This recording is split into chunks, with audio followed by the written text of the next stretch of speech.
the legendary Y2J.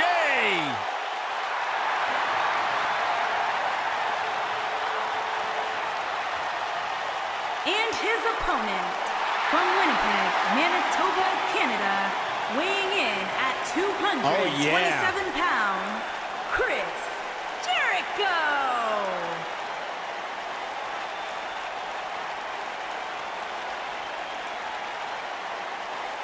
Come on, negotiations have broken down and we now have a war on our hands.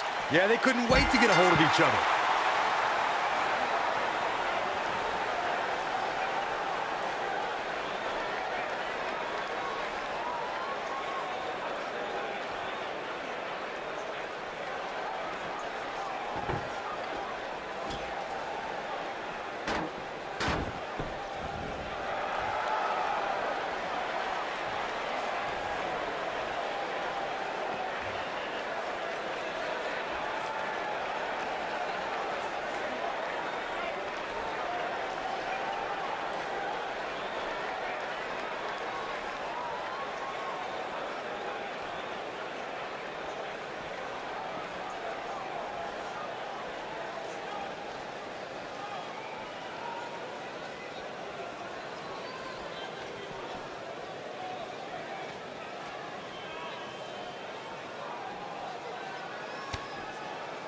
Through Kofi Kingston's career, the exciting superstar has competed in several types of WWE matchups. It didn't take long for Kofi to get comfortable in the tables match environment.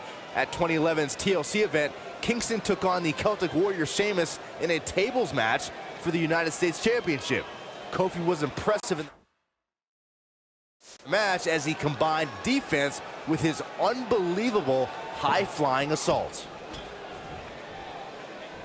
Byron, you spoke about Kofi Kingston's tables match against Sheamus at 2011's TLC event. Some people feel that match was one of the turning points for Kingston. That night, Kofi's usual fun-loving nature took a backseat to a more focused and offensively aggressive competitor. Kofi Kingston's focus was leaving TLC the new United States champion. And that approach paid off, Michael. Kofi seized opportunity when Sheamus made a rare mistake. He drilled the Celtic Warrior with the Trouble in Paradise kick, and that set up Kofi to fly from the top rope and put Sheamus right through the table to earn the United States Championship. It shouldn't be a shock that the Dudley boys were involved in one of the most intense tables matches we've seen in recent memory.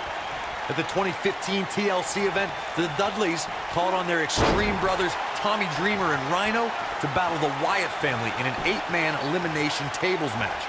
People were flying everywhere that night, and in classic ECW fashion, so were the trash cans and kendo sticks.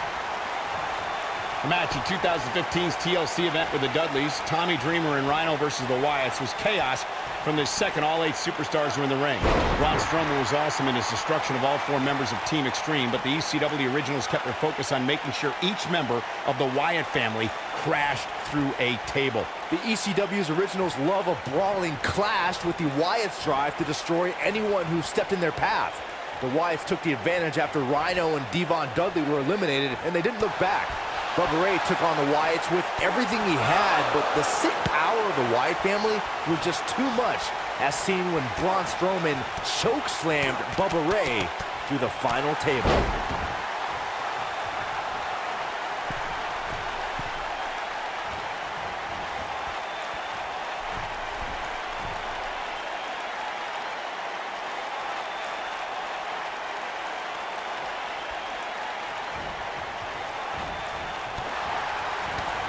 You want to talk about WWE Hall of Famers taking things to the extreme?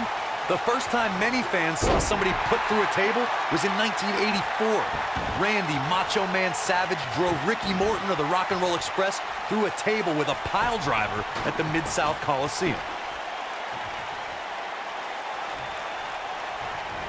Boom, running STO plants him. Nicely done. Y2J is starting to fade.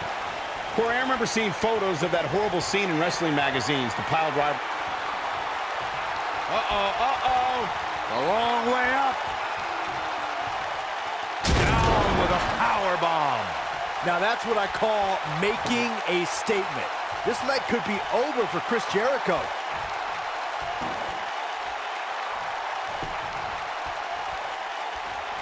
He's not going to go quietly. No superstar worth his salt ever does. There are so many different ways for a superstar to put their opponent through the table in a tables match. Some matches start off as wild brawls and a table is brought out from under the ring in the match's opening minutes. In others, superstars are very strategic about when they bring out a table because they know if they're not careful, momentum can be reversed and they could end up being the one who goes through a table.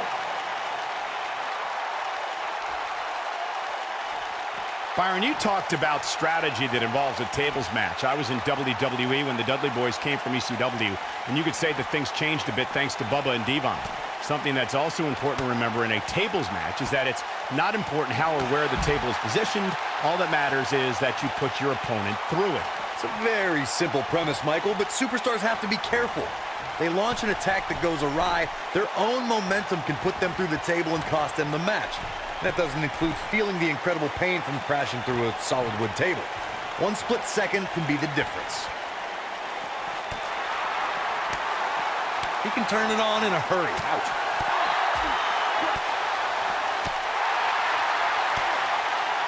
Ooh, what impact. And that one grounds him. I didn't realize he had such a glass jaw.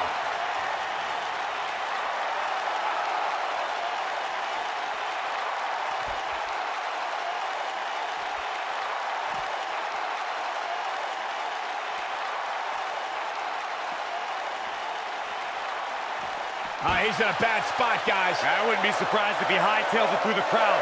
You should go with him, Byron. Oh boy, he is rolling.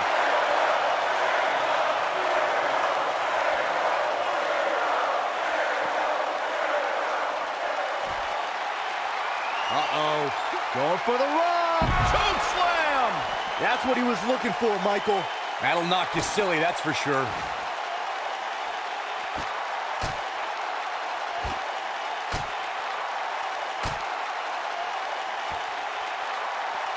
You want to talk about WWE Hall of Famers taking things to the extreme? The first time many fans saw somebody put through a table was in 1984.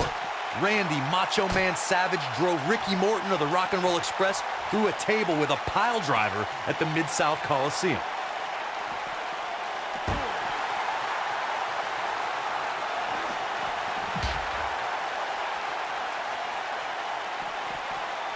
Corey, I remember seeing photos of that horrible scene in wrestling magazines. The pile driver was utilized when Terry Funk claimed. Here he goes. Looking for something big up here. And that's exactly what we're going to get. What power! Pile driver! That's how you put an exclamation point on the end of a match, guys. He got it! He got it! He's done it! Introducing the table to a match always delivers in this business. Take a look. Overall, this match was average at best. But not every match is going to be memorable. In fact, I've almost forgotten it happened already.